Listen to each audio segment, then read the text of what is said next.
All right, great question that came in that really got me thinking. And it's a question that I've been asked over the years, but also a question that my answer has evolved over time. And the question was regarding my fame. Do I hate being famous? Do I love being famous? And do I hate taking selfies? And again, my answer to this has evolved over time because I feel like, fame can be a really tricky thing. Fame can be great. Fame can be deceiving.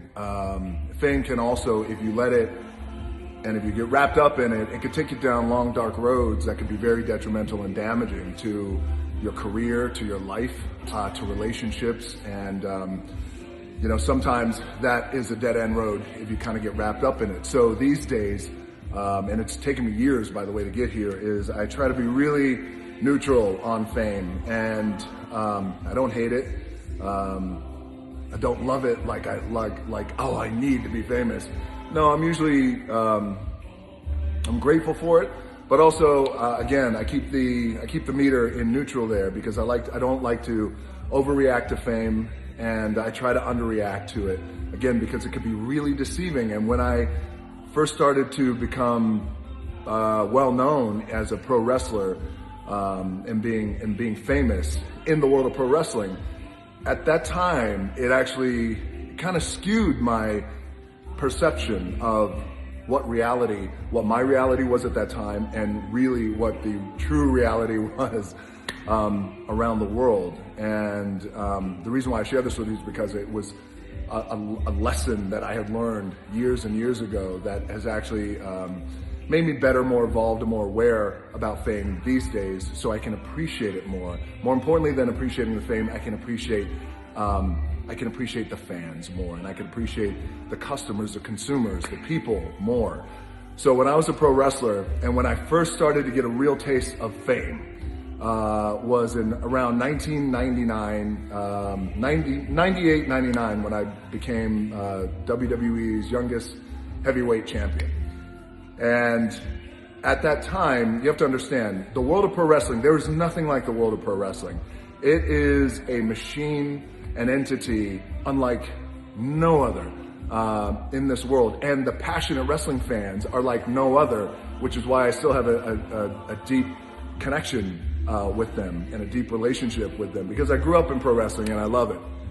Now, and again, I'm not speaking for any other pro wrestler, but I know how it affected me. So the day goes like this, the day in the life of a pro wrestler, at least for me back then, and for all of us back then, but I'll let you know how it affected me. So I would go to the airport, and I would usually fly out of Miami International Airport or Fort Lauderdale.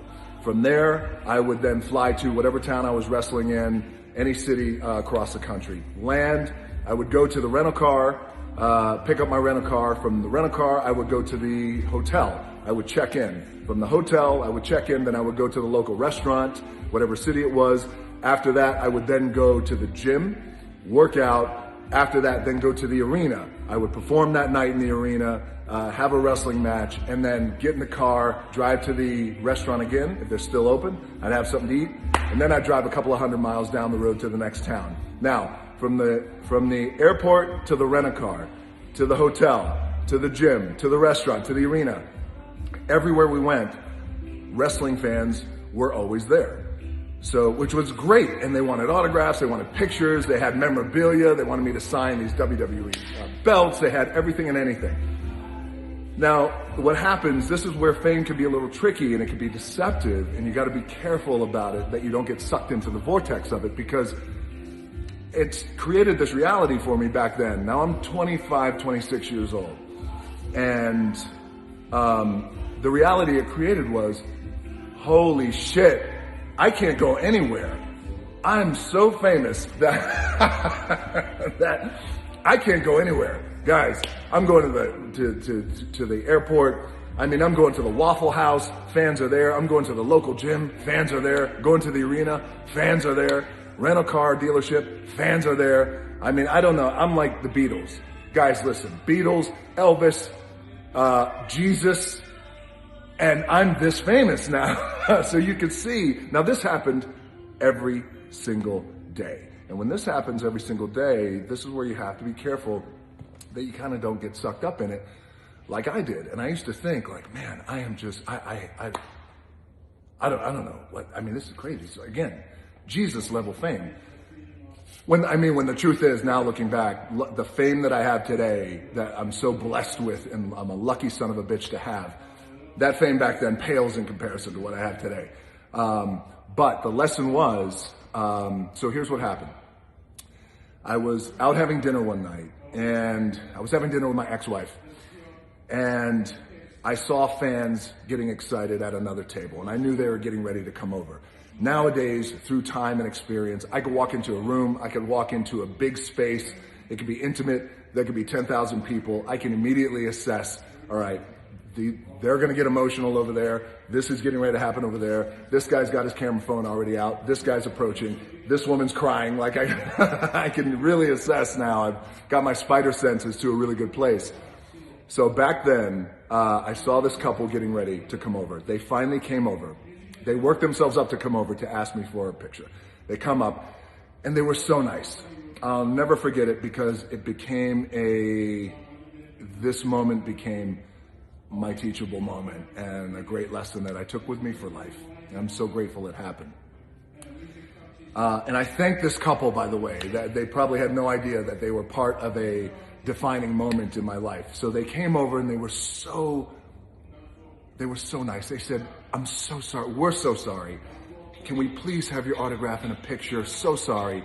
And of course I said yes, but how I said yes was a psychological play, like I was playing chess, because I said yes, but in a way that made them feel bad. So I said, sure, yeah, absolutely. Come on, sit down. And in that moment, their demeanor changed, their energy changed. They went from excited and sorry, but really excited, to then they felt bad. And I have goosebumps now thinking about it. And they said, we're so sorry. You know what? Bad idea. You know, the wife is hitting the husband. See, I told you we shouldn't have come over. And I said, no, it's okay. Come on, sit down. They were like, oh, so sorry. So they sit down, we take a picture, and I sign their autographs, I sign their menus.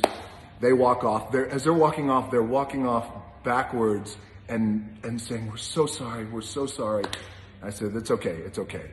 So they sit down. It took all of 30 seconds, not even 30 seconds, for me to realize that I had an opportunity to make somebody feel good, and I made them feel bad. And what an asshole that made me.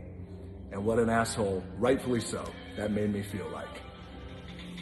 And we did a little exercise at the table, I'll never forget it. And the exercise was, well, let me put myself in their position. Let me put myself in a fan's position when I walk into a room.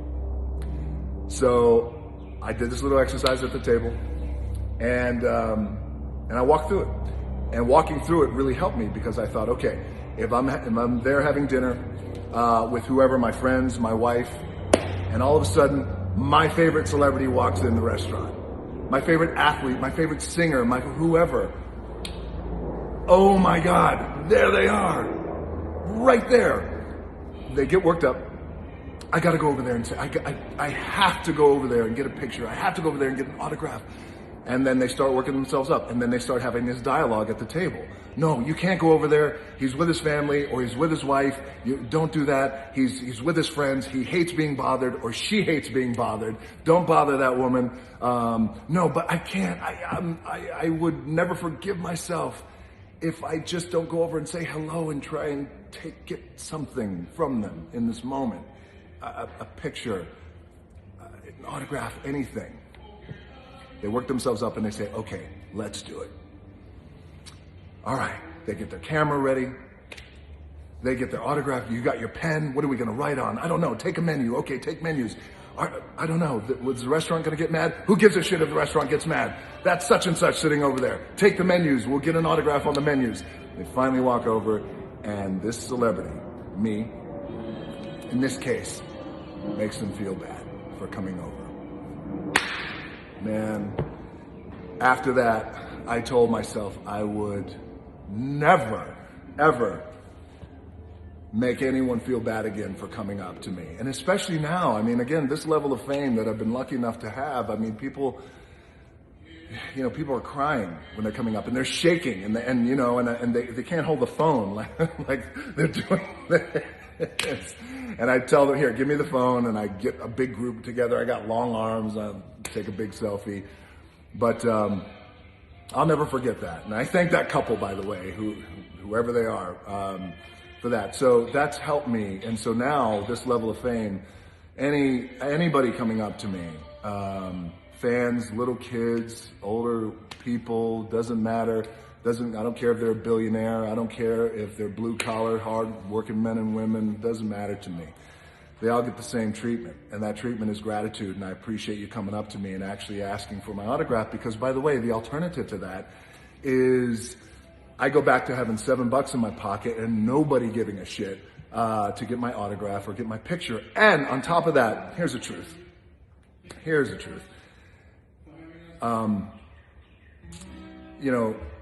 Taking a picture, a selfie, or signing an autograph is literally one of the easiest parts of my job. I do a lot of other things that are a lot harder than taking a picture and signing an autograph. So as it relates to fame, I'm neutral on it. I'm so grateful for it. Never take it for granted.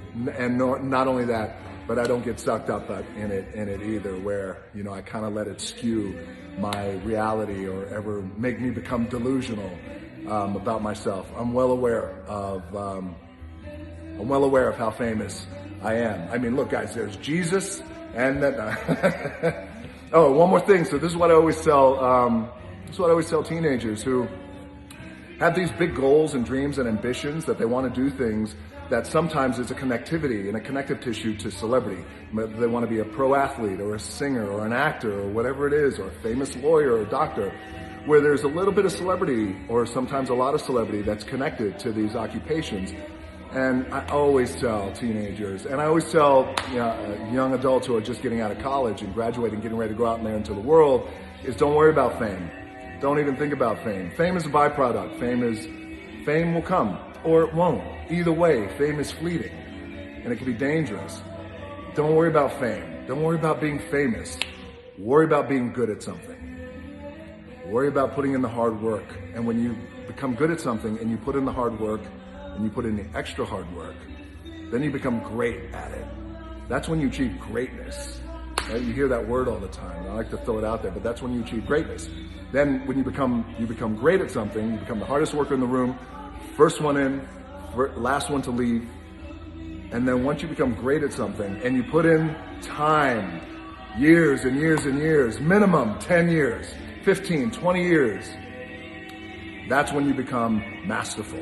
So you go from good to great to masterful. And I always tell teenagers and people who are graduating from high school or college, even ones who, by the way, are in their 30s and 40s, these entrepreneurs who are like, oh, I'm too old to do whatever it is. And I was like, no, you're not. It's the perfect time. But don't worry about being famous at it. Just be good at it. Then become masterful at your craft. All right. This is 14 minutes of your life you're never going to get back. Thank you for the question regarding fame. I appreciate it. I'm neutral on it. I'm so grateful for it, though. But more importantly, I'm grateful for the fans, the consumers, the customers, and the people. Most importantly, you guys stay healthy out there around the world. And thank you for engaging in these Q&As. Always some of the best parts of my day. So thank you. Stay healthy. And love you guys, and we'll talk soon.